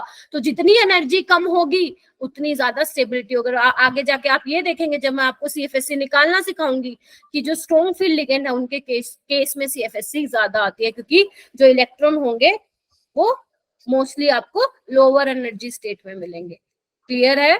क्योंकि जो डिफरेंस देख रहे थे आप, वो कितना था यहाँ, 0 माइनस 0.2। जितना माइनस होगा, जितना माइनस होगा, मतलब जितनी एनर्जी कम होगी उतनी ज्यादा क्या होगी। हमें नीचे वाले हमारे DXZ, DYZ और DXY ऑर्बिटल है ना हमारे, लिख देती हूँ मैं। जितनी एनर्जी कम होगी उतनी ज्यादा क्या होगी, जल्दी बताओ, स्टेबिलिटी। समझे? मैम हाँ, मैम पेयरिंग एनर्जी ज्यादा होगी तो पेयरिंग नहीं करवाएंगे ना? नहीं करवाओगे क्योंकि ज्यादा एनर्जी खर्च करनी पड़ रही है ना, फालतू पॉकेट की एनर्जी नहीं है। इतनी तो एनर्जी निकली नहीं स्प्लिटिंग से, जितनी पेयरिंग करवाने में लगा दोगे तो नहीं करवाओगे। अगर अच्छी खासी अमाउंट में एनर्जी रिलीज हो रही है तब आप पेयरिंग करवा सकते हो। ठीक है, तो लो स्पिन कॉम्प्लेक्स में पेयरिंग होगी। स्ट्रॉन्ग फील्ड लिगेंड ही आपके लो स्पिन कॉम्प्लेक्सेस बनाते हैं। हाई स्पिन कॉम्प्लेक्सेस में क्या होगा, जो आपके वीक फील्ड लिगेंड होते हैं वो हाई स्पिन कॉम्प्लेक्सेस बनाते हैं, जहाँ पे पेयरिंग एनर्जी क्या होगी बच्चे, ज्यादा होगी। आगे चलूं, Yes, ma'am. क्योंकि आगे हमें क्या करना है बच्चे, आगे हमें कैलकुलेट करना है। इधर देखो, जो मैंने लिखा है वही है। Ligands for which delta O less than P are known as weak field ligand and form high spin complexes. जिनकी पेयरिंग एनर्जी कम होगी वो स्ट्रॉन्ग फील्ड लिगेंड होंगे और लो स्पिन कॉम्प्लेक्सेस बनाएंगे। ठीक है, अच्छा। जिनमें पेयरिंग एनर्जी ज्यादा होगी, अभी बताया मैंने, पेयरिंग एनर्जी जिसमें ज्यादा है, तो आप देख पा रहे T में 3 इलेक्ट्रॉन आए हैं, T2G में, और EG में 1 ही इलेक्ट्रॉन आया है। जबकि अगर पेयरिंग एनर्जी कम है, या सिंपल मैं बोलूं लो स्पिन कॉम्प्लेक्स है, तो T2G में कितने इलेक्ट्रॉन आए हैं, 4, और EG में कितने आए हैं, 0। ये 3-1 क्या दिखा रही हूँ मैं, इलेक्ट्रॉन को दिखा रही हूँ, समझे? और यहाँ पे यही लिखा हुआ है, देखो एक बार। मैम दोबारा बताना। अरे ये देखो ना, जब आपका हाई स्पिन कॉम्प्लेक्स है तो T2G में कितने इलेक्ट्रॉन फिल किए मैंने, मैम 3। ठीक है, और EG में 1 किया। अगर आपकी पेयरिंग एनर्जी कम है, मतलब अगर लो स्पिन कॉम्प्लेक्सेस बना रहे हैं, तो क्या होगा, 4 इलेक्ट्रॉन आएंगे T4 2TG में, और EG में आएगा 0। T2G में 4, EG में 0। ठीक है, ओके ठीक है। जितना मैं करवा रही हूँ आपको CFT, उससे बाहर नहीं जाना है आपको, मैं पहले ही बता रही हूँ, मैं पहले ही बता रही हूँ आपको। नहीं तो अलग अलग बुक्स में बहुत ज्यादा वास्ट दिया हुआ है। अगर आपको सच में पढ़ना है एडवांस लेवल का, तो मैं आपको बुक का नाम बता दूंगी, मजे से पढ़ना अगर फ्री टाइम है तो। चलिए आगे आइए। उसके बाद हम निकालेंगे CFSC। ठीक है, CFSC क्या है? कुछ बच्चे पता है क्या बोलते हैं इसको आज तक, क्रिस्टल फील्ड स्प्लिटिंग एनर्जी। नहीं, ये है क्रिस्टल फील्ड, वैसे लिखा भी हुआ ऊपर, क्रिस्टल फील्ड स्टेबलाइजेशन एनर्जी। समझ रहे हो? जितनी ज्यादा CFSC की वैल्यू आएगी उतना आपका कॉम्प्लेक्स क्या होगा, स्टेबल होगा। क्रिस्टल फील्ड स्प्लिटिंग एनर्जी तो ये होती है, समझे? क्रिस्टल फील्ड स्प्लिटिंग एनर्जी तो ये होती है। तो आप नहीं बोल सकते कि CFSC and crystal field splitting energy are same. नहीं, किसका डिफरेंस आता है बच्चे, पेयरिंग एनर्जी का।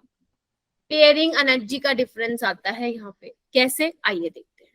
अब मैं आपको क्या निकालना सिखाऊंगी कि किसी भी कॉम्प्लेक्स के लिए CFSC की वैल्यू कैसे निकालते हैं। तो इधर आइए, ये देखिए, ये आपके हैं EG और ये आपका है बच्चे T2G। हाँ या ना, T2G।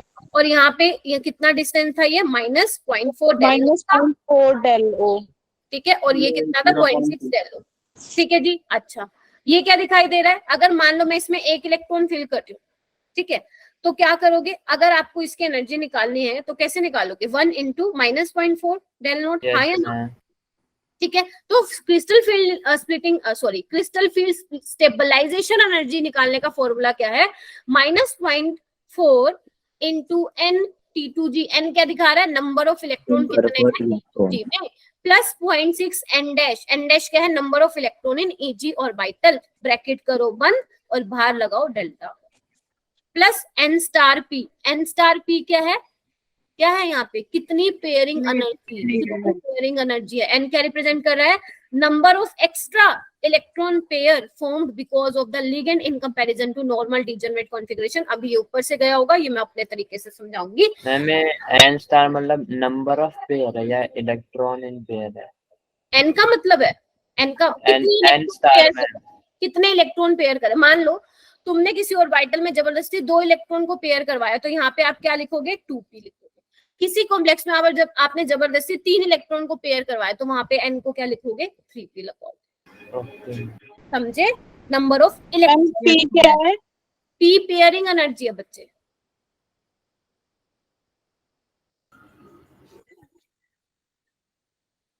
ठीक है, कितने आपने इलेक्ट्रॉन पेयर करवाए वो आप किससे डिनोट कर रहे हो, np से कर रहे हो। चलूं आगे थोड़ा, यस मैम। चलिए अब हम कैलकुलेट करेंगे, मैम एक बार पीछे वाली स्लाइड दिखा देना, वो फॉर्मूला नहीं लिखा मैंने। हाँ ये लिख लो, पढ़ना पड़ेगा, इसमें डाउट आएगा आप लोगों को, अभी हो सकता है कि समझ में आ रहा हो, लेकिन जब आप जाओगे घर पे और तो आपको बेटा डाउट्स आएंगे, तो आपको डाउट अपने क्लियर करने के, मैं फिर बोल रही हूँ CFT बहुत बहुत ही इंपॉर्टेंट टॉपिक है, और ये एक दिन का टॉपिक नहीं है, मुझे 2.5 दिन लगेंगे इसको करवाने में अच्छे से। मैम इसका एक एग्जांपल बताओ। इसका एक नहीं बेटा, 10 एग्जाम्पल बताऊंगी बस, तो ये आप नोट डाउन कर लो, फिर मैं चलती हूँ, ठीक है। चलिए, तो ध्यान से, आई होप कि अभी तक समझ में आ गया हो, आगे चलते हैं। उसके बाद हम कैलकुलेशन करेंगे, तो मैं D1 से लेकर D10, आपको पता है मैक्सिमम D1, क्या बोल रहे हो बेटा, मैम घर पर हैं हम, अच्छा अरे समझ जाया करो ना तुम लोग। हाँ, तो मैं क्या बोल रही हूँ, आपको पता है डी में इलेक्ट्रॉन या तो 0 होंगे या मैक्सिमम 10 इलेक्ट्रॉन फिल कर सकते हो, तो मैं D1 से लेकर D10 तक की CFSC निकालना सिखा दूँ। टाइम लगेगा, बोरिंग भी हो सकता है लग रहा हो, क्योंकि मैं सॉल्व करूंगी इस पे स्लाइड पे, तो थोड़ा सा फोकस होके सुनना। चलो, फर्स्ट आता है बच्चे D1, ठीक है। D1 में केस कौन सा आता है, बनाओ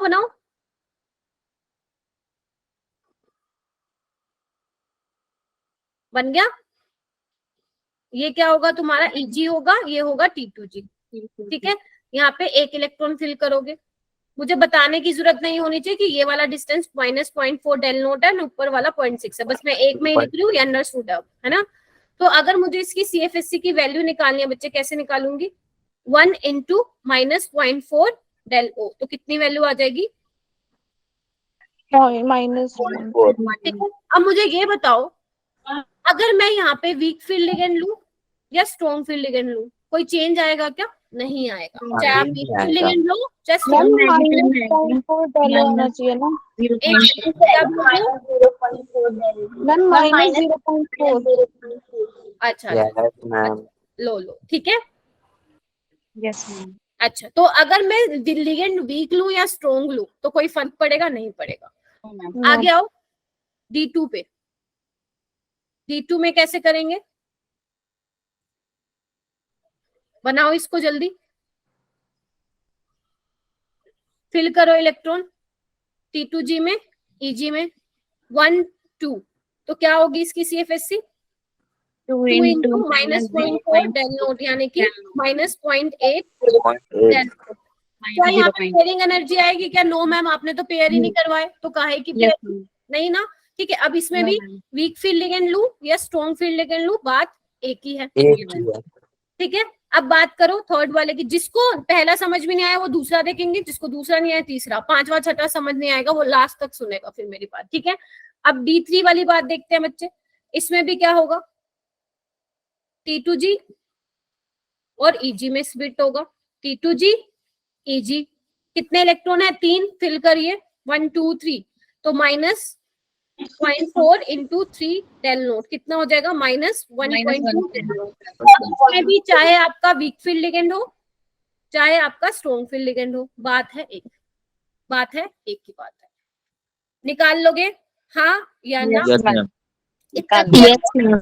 चलिए आगे चलते हैं, बच्चे। 4th बात करते हैं। तो एक काम करते हैं, हम यहाँ पे बात करते हैं पहले, चलो बात ही कर लेते हैं D4 की। अब D4 में ना 2 केस बनेंगे। पहले हम बनाते हैं वीक फील्ड लिगेंड के लिए। ध्यान से सुनना क्या कर रही हूं मैं। हाँ आप निकालते जाओ, मैं एक बार मेरे को करके दिखाना पड़ेगा, ठीक है?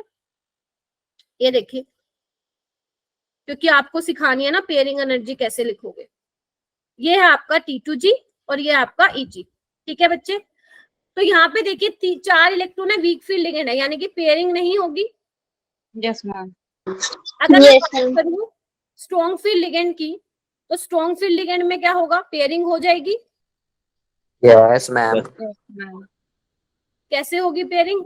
1 2 3 और 1 EG में 4, ठीक है? तो ये T2G और EG। अब निकालते हैं इसकी CFSC। ध्यान से देखना, CFSC कैसे निकालेंगे? कितने इलेक्ट्रॉन है T2G में? 3 है। 3 into 0. minus -1.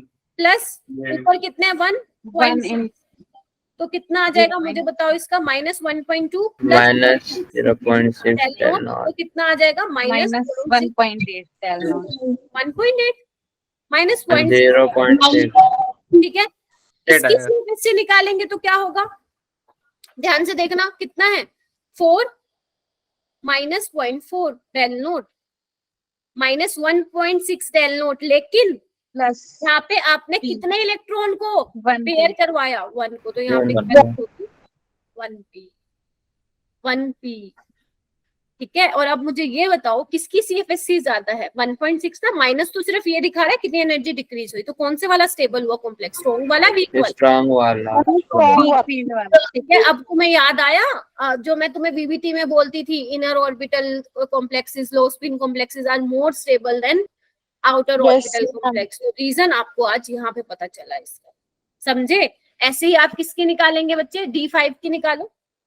मेरे पास स्पेस खत्म हो गया, मैं बहुत खुला खुला लिख देती हूँ कई बार। चलिए मैम इसके अंदर जो ये होता है कि क्या? हमको पेयरिंग एनर्जी, फिर आप बोल रहे थे कि पेयरिंग एनर्जी बताओगे कैसे निकालेंगे?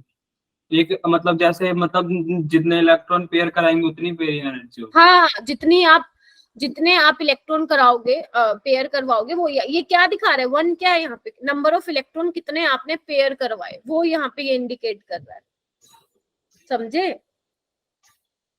आपने कितने इलेक्ट्रॉन पेयर करवाए, ये वो डिनोट कर रहा है। एन क्या था यहाँ पे? Number of extra electron pair, ठीक है? चलिए ओके। तो 1 इलेक्ट्रॉन को पेयरिंग एनर्जी, 1 इलेक्ट्रॉन को पेयर करवाने के लिए आपको एनर्जी देनी पड़ेगी इस वाले केस में, स्ट्रॉन्ग फील्ड लिगेंड में। And what about D5? D5 में मुझे निकाल के बताइए। मैम वीक फील्ड लिगेंड में 0 आएगी किसमें? D5 में। हाँ, इसमें क्या होगा? ये देखो मैं ऐसे ही लिख दे रही हूँ। T2G में कितने होंगे? 3, और EG में कितने होंगे? 2। लिख दूं ऐसे? समझ पा रहे हो सभी? One D5 है स्ट्रॉन्ग बिल्कुल में -2.0 प्लस मतलब पेयर आ रहा है। 0 आएगा इसका। CFSC इसमें क्या आएगा? 0 आएगा, ठीक है? और Yes, ma'am. इसकी बात करूं अगर मैं स्ट्रॉन्ग फील्ड लिगेंड की, तो -1.5 del naught -2.0 plus plus 2 2 pair. 3 कितना आ रहा है? कितना आ रहा है? -2.0 plus 2 pair. Yes, ma'am. Plus 2 3, क्योंकि Yes, आपने ma'am. 2 इलेक्ट्रॉन को देखो ना जबरदस्ती पेयर करवाया। 1 2 3 4 5, तो 2 पेयरिंग आएगी, ठीक है मैम जी? एक बार भी सॉल्व करके दिखा दो स्ट्रॉन्ग फील्ड लिगेंड का। इधर देखो यहाँ पे T2G EG, ठीक है? कितने इलेक्ट्रॉन है? 5। स्ट्रॉन्ग फील्ड लिगेंड में क्या होगा? 1 2 3 4 5। तो कितने एक्स्ट्रा पेयर करवाए तुमने? 2। वो यहाँ पे क्या इंक्लूड करोगे? 2p, ठीक है? Yes. यस। चलिए ऐसे आप मुझे बाकी के भी करके दिखाओ। D6 की करके बताओ मुझे, स्ट्रॉन्ग फील्ड लिगेंड के केस में कितनी आ रही है? पहले एक काम करो, वीक निकाल लो, निकाल भी ली, वाह। कितनी आ रही है CFSC? -0.4। Yes ma'am. Okay, -0.4 del note. And what about strong field ligand? निकाल मैम। हाँ जी, निकालो। मैम -6 नहीं आएगी मैम, -4 आएगी। अच्छा 4 आएगी। 1 2 3 4 5 6 एक बार देख लो ना निकाल के। -0.44 मैं प्लस -4 हाँ -0.4 आएगी ना, ठीक है। अच्छा, स्ट्रॉन्ग में कितना आया? -2.4 del naught plus 2p। Plus कितनी पेयरिंग करवाई जबरदस्ती? 2 की पेयरिंग फंस गए, यहाँ पे फंस गए, दीपक नहीं फंसा। इधर मैम देखो, 3 की कराएंगे ना? वीक फील्ड लिगेंड में क्या था बच्चे? 5 इलेक्ट्रॉन फिल कर दिए अकॉर्डिंग टू हुंस रूल, तो 6th वाला कहाँ आएगा? ये तुमने जबरदस्ती पेयरिंग करवाई क्या इसकी? 6th वाला तो अपने आप पेयर करता हुआ नीचे आ रहा है क्योंकि उसके पास कोई ऑप्शन नहीं है, राइट। जब आप स्ट्रॉन्ग फील्ड लिगेंड की बात करेंगे तो आप ऐसे करवा रहे हैं, तो आपको वीक फील्ड लिगेंड से कंपेयर करवाना है कि आपने कितनी पेयरिंग करवाई। एक तो वैसे ही हो रही थी, आपने एक्स्ट्रा कितनी करवाई? आपने एक्स्ट्रा जबरदस्ती 2C, वो आपको कैलकुलेट करना है बच्चे, वो आपको यहाँ पे लिखना है 2P। इसमें बच्चे बहुत कंफ्यूज होते हैं, बुक्स में भी गलत लिखा होता है यहाँ पे, ठीक है, समझे? एक्स्ट्रा कितनी आपने पेयरिंग करवाई? वीक फील्ड लिगेंड में तो अपने आप उसने पेयरिंग की मैम, स्ट्रॉन्ग फील्ड में तो उसने 3 जबरदस्ती पेयर करवाए ना हमने। 3 कहाँ करवाई बच्चे जबरदस्ती? पहले की थी ना, एक तो वीक पहले में उसने करनी थी तो 2 जबरदस्ती करवाई है। दो जबरदस्ती करवाई। मैम इसमें 3 पिन क्यों नहीं लिखेंगे फिर? बच्चे जैसे मैम एक सेकेंड में आ रही हूँ। अपने खुद से कितनी पेयरिंग करवाई वो यहाँ पे मेंशन करोगे, अपने आप हो गई उसको नहीं करोगे, वो कैसे कैलकुलेट करोगे? आपको कंपेयर करना है वीक फील्ड लिगेंड और क्या बोलते हैं स्ट्रॉन्ग फील्ड लिगेंड में। वीक फील्ड लिगेंड में तो आप देख रहे हो कि एक छठा इलेक्ट्रॉन दोबारा नीचे ही आएगा क्योंकि उसके पास ऑप्शन नहीं है, वो एक इसमें भी आ रहा है, देयर इज नो डिफरेंस ना फिर, ठीक है। आपने एक्स्ट्रा कितनी पेयरिंग करवाई वो आपको यहाँ पे लिखनी है, समझे?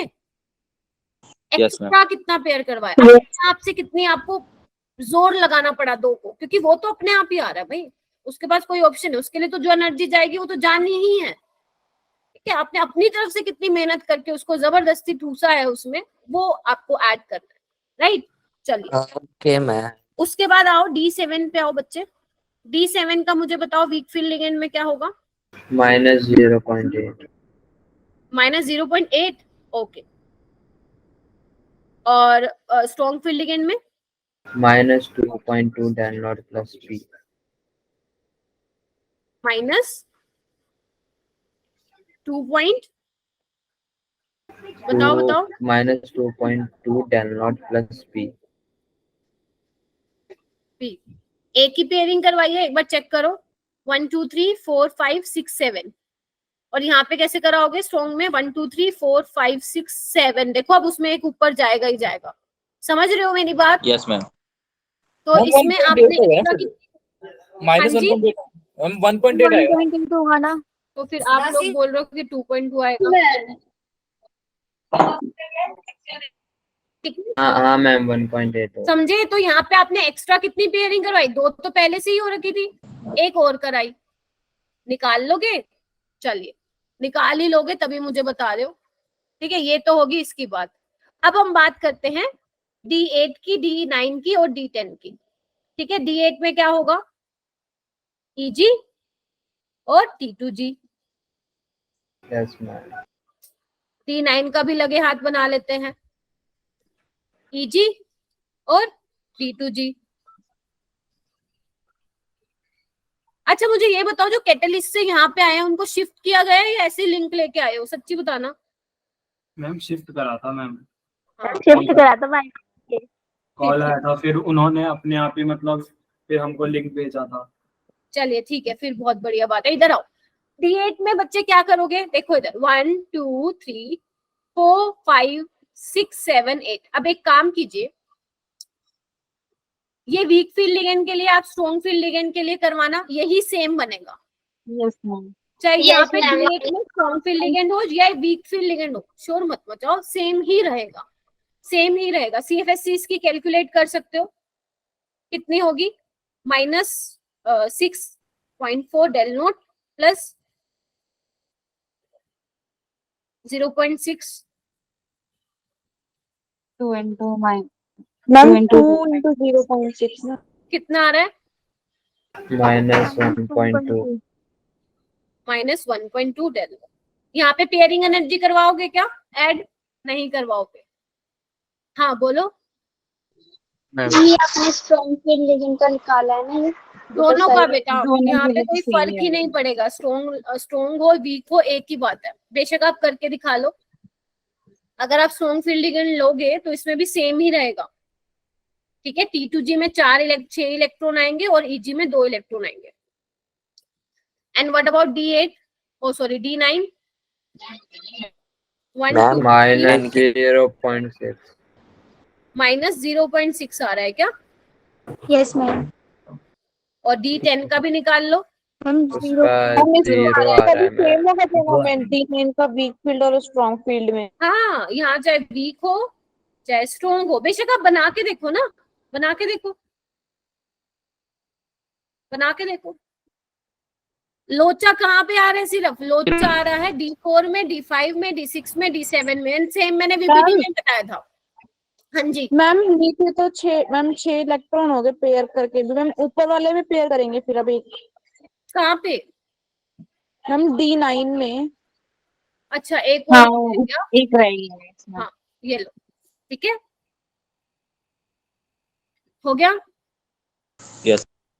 ठीक है, तो एक बार जल्दी से रिवाइज कर लो जो किया है, फिर मैं आगे चलती हूँ। अगर आपके पेपर में निकालने हैं निकाल लोगे, CFSC चाहे वो D1 हो, हाँ विवेक मैम बोलो। जो D9 में WFL की कितनी आ रही है, 0.6? नहीं ऐसा बेटा सेम ही आ रही है, -0.6. हाँ 0.6। मैं निकालू क्या, तुम लोगों ने गलत निकाली है मैम क्या? मेरे को बस एक बार ना जो D7 का WFL वाला बता दो। हाँ ये लो, D7 में देखो बेटा, ये आपका क्या है,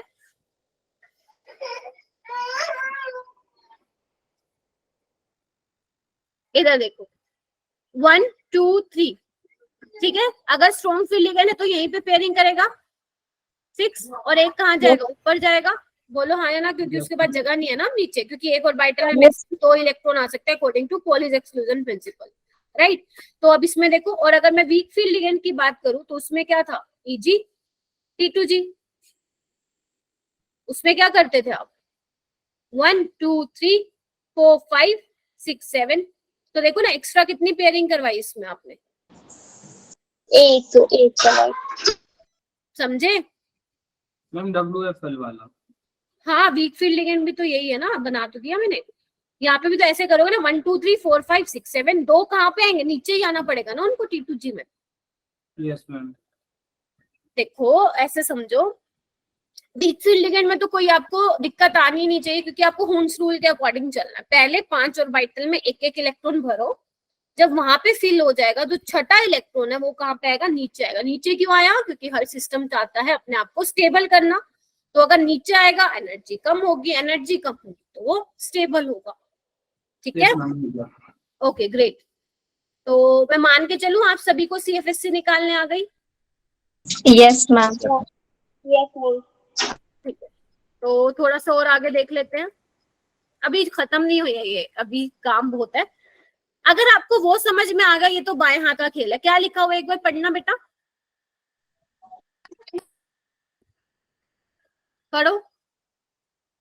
टेट्राहेड्रल कॉम्प्लेक्सेस में अभी हमें क्या देखनी है बच्चे, स्प्लिटिंग देखनी है। अभी हमने कहाँ देखी थी, ऑक्टाहेड्रल में देखी, सारी देखी हमने, सारी जितनी भी चीजें थी वो देख ली। अब हम देखेंगे टेट्राहेड्रल में। स्क्वायर प्लेनर आपके सिलेबस में नहीं है तो मत करना उसको, स्क्वायर प्लेनर में मत फंसना, ठीक है, आपके लिए वो नहीं है। चलिए इसको देखो, टेट्राहेड्रल में सोचो, पहली तो 2 चीजें, टेट्राहेड्रल का मतलब sp3 हाइब्रिडाइजेशन, यस मैम। ठीक है। चलिए sp3 हाइब्रिडाइजेशन है। और टेट्राहेड्रल देखो इस तरह से दिखा रखा है मैंने, अगर आप क्यूब में देखना चाहेंगे तो इस तरह से दिखा रखा है। तो ये क्या है बच्चे, इधर देखना, ये आपका मेटल है और ये आपके लिगेंड है, देखिए ध्यान से। यस और अगर मैं यहाँ पे X Y Z axis represent करूं तो यहाँ पे आपको दिख रहा है, ये मैंने मान लिया X axis, sorry Y axis, आप कहीं भी मान सकते हो एक्स एक्सिस और जेड एक्सिस, तो आप देख रहे हैं, समझ रहे हो। और इनके बीच एंगल कितना होता है आप सबको पता है, 109 डिग्री। 109 degree 28 minutes. ये भूल जाना, ये कुछ नहीं है, ये सिर्फ ऐसे ही है, एक्सपेरिमेंटल डेटा है, इसको आपको ध्यान नहीं रखना है। इधर देखिए, तो अब थोड़ी सी ध्यान से सुनो, जो एक्स वाई जेड एक्सिस है वो तो आपस में म्यूचुअली परपेंडिकुलर है, जबकि लीगेंड कहाँ से आ रहे हैं, 109 डिग्री 28 मिनट वहां से अप्रोच कर रहे हैं ना, यहाँ से अप्रोच कर रहे हैं, देखिए इधर। यस नहीं, तो अब इन लीगेंड के बीच में 90 डिग्री का एंगल नहीं है, क्या कौन सा एंगल है, 109 डिग्री 109 का है। यानी कि इस बार ध्यान से सुन लो, इस बार जो लीगेंड है वो एक्सिस के ऊपर से अप्रोच नहीं करेगा। अब वो कहाँ कर रहे हैं, एक्सिस के बीचों बीच से जो है आ रहे हैं। क्या आप फिगर के थ्रू इसको ऑब्जर्व कर पा रहे हैं जो मैं बोलना चाह रही हूँ, कि अब जो लिगेंड है वो एक्सिस के ऊपर से ना आके कहीं एक्सिस के बीचों बीच से आ रहे हैं। और अगर आप एक्सिस के बीचों बीच से आ रहे हैं तो अब कौन से ऑर्बिटल की एनर्जी ज्यादा होगी, T2 वाले की E वाले की एनर्जी क्या होगी बच्चा, कम होगी। अगर ये चीज क्लियर है तो थम्स अप दो, अदरवाइज मैं दोबारा समझाती हूँ फिर।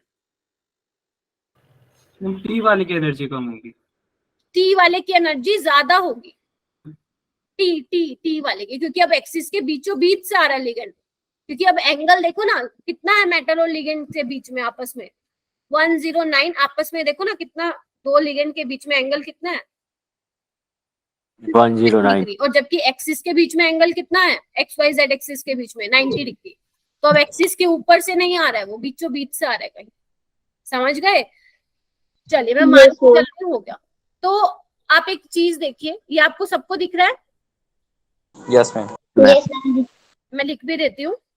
क्रिस्टल फील्ड स्प्लिटिंग इतना इंपॉर्टेंट नहीं है ये, नीट में तो बहुत ही कम इंपॉर्टेंट है, बट आपके सिलेबस में है, सिलेबस में है तो मुझे करवाना पड़ेगा, बाकी इससे क्वेश्चन कम आते हैं, ठीक है। कुछ कुछ चीजें जो ध्यान रखनी है, ये देखो वही सेम फंडा, जब डी ऑर्बिटल आपका क्या है, मेटल जो है फ्री स्टेट में है, ये एवरेज एनर्जी है, ठीक है। उसके बाद क्या हो गई, स्प्लिटिंग हो गई। इधर देखिए अभी क्या है, ई वाले की एनर्जी कम हो गई और T2 वाले की एनर्जी क्या हो गई, ज्यादा हो गई। ध्यान देखना, यहाँ पे मैंने जी यूज नहीं किया, जी क्यू यूज नहीं किया, क्योंकि देखो ना ये सिमेट्रिकल नहीं है, यहाँ पे सेंटर ऑफ अनसिमेट्रिकल है।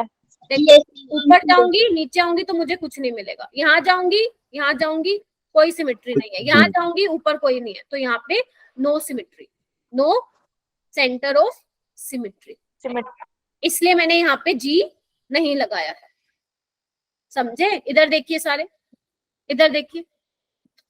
अब ये देखो बैरी सेंटर से ई का डिस्टेंस कितना बताया था मैंने पीछे, ऑक्टाहेड्रल में 0.6, तो यहाँ पे कितना हो जाएगा 0.6, और ऊपर का T2 से कितना बताया था 0.4। अब ये माइनस क्या रिप्रेजेंट कर रहा है, कितनी एनर्जी डिक्रीज हुई।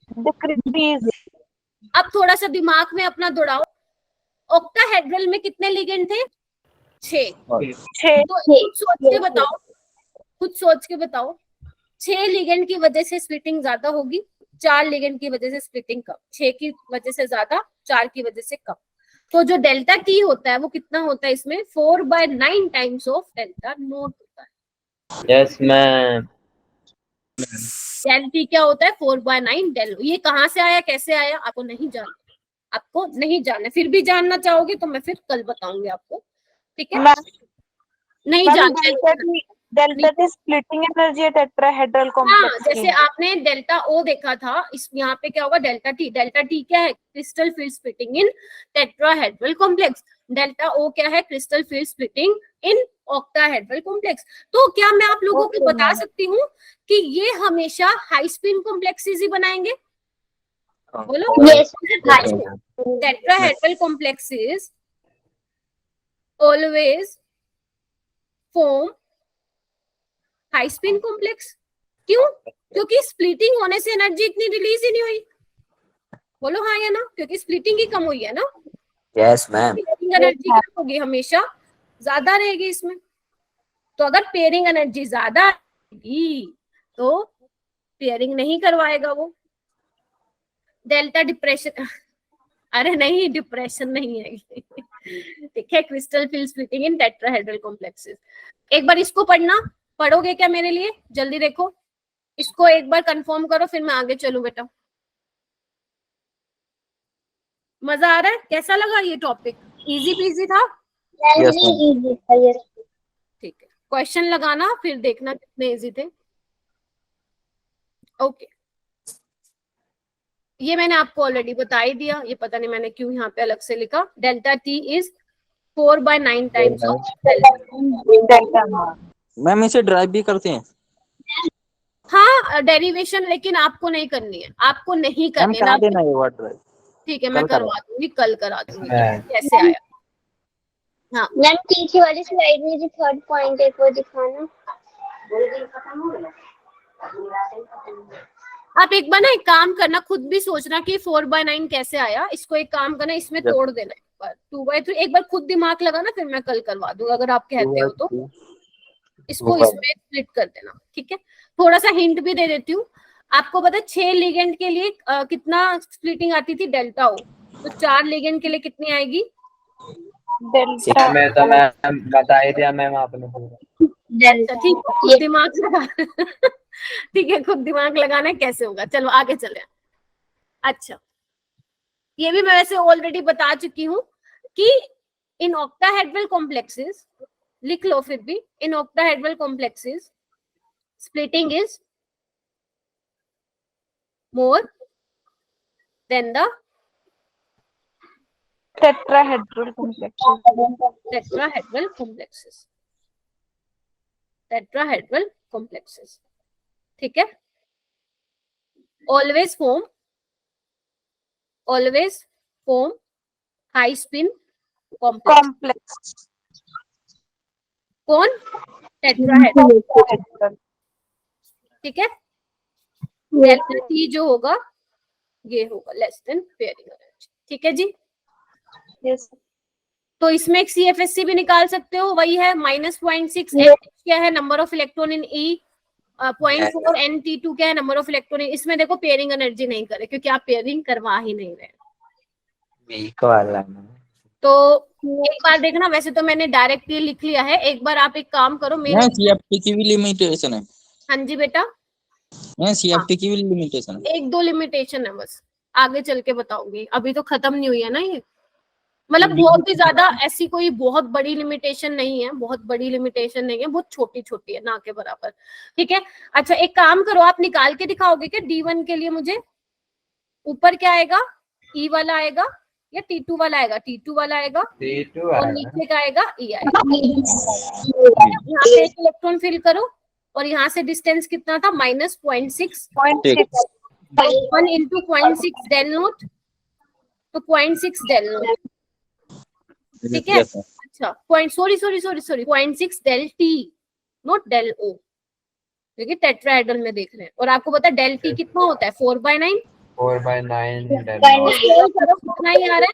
सॉल्व Yes, करके 0.27 डेल ओ। हाँ ये देखो इतना ही आ रहा है। एक मैम काम इसमें करो। मल्टीप्लाई करना भी फंडा है, हाँ जी बेटा, इसमें मल्टीप्लाई करना भी पड़ेगा ऐसे करके।